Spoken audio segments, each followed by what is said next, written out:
La pensée post-humaniste est critique de l'humanisme et elle cherche à le contrer. C'est littéralement un post-humanisme, un après-l'humanisme, la pensée après l'humanisme, la façon dont on doit penser si on se libère de l'humanisme. Et donc, c'est une reconceptualisation de l'humain, et pas juste de l'humain, mais de tous les êtres qui sont dans le monde. Vous avez peut-être entendu le mot post-humanisme auparavant, dans un contexte où on parle de cyborg ou d'intelligence artificielle. Il y a eu beaucoup de films de science-fiction sur ces questions-là.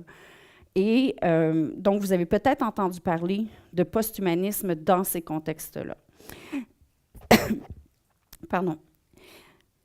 Ce type de pensée-là, par exemple, qui privilégie l'avancement de l'être humain grâce aux technologies, ce mode de pensée-là, il porte mieux le nom de transhumanisme.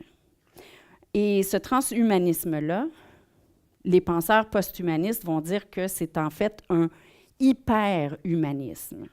C'est l'humanisme, comme on dit parfois, humanism on steroids, sur les stéroïdes, c'est l'hyper-humanisme.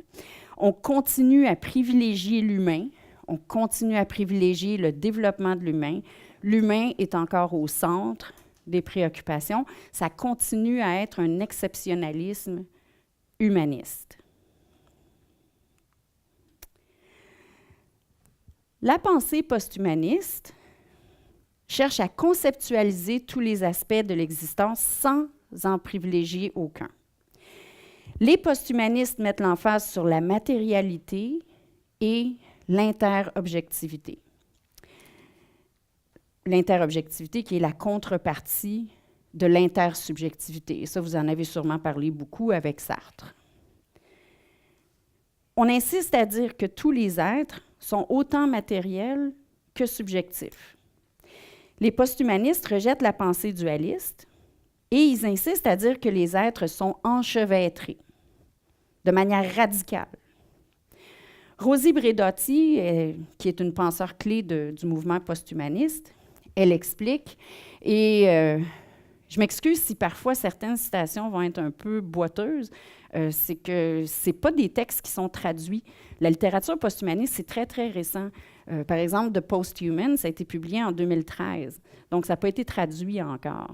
La plupart des textes que je vais citer dans la présentation sont des textes très, très récents. Donc, j'ai fait les traductions.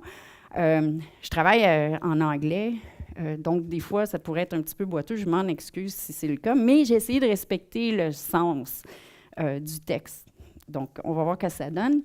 Mais Braidotti dit « Nous devons élaborer de nouveaux schémas sociaux, éthiques et discursifs pour la formation d'un sujet qui puisse faire face aux changements profonds auxquels nous avons affaire. Cela signifie que nous devons apprendre à nous concevoir de manière différente. » Donc ça, c'est la nécessité à laquelle on fait face présentement.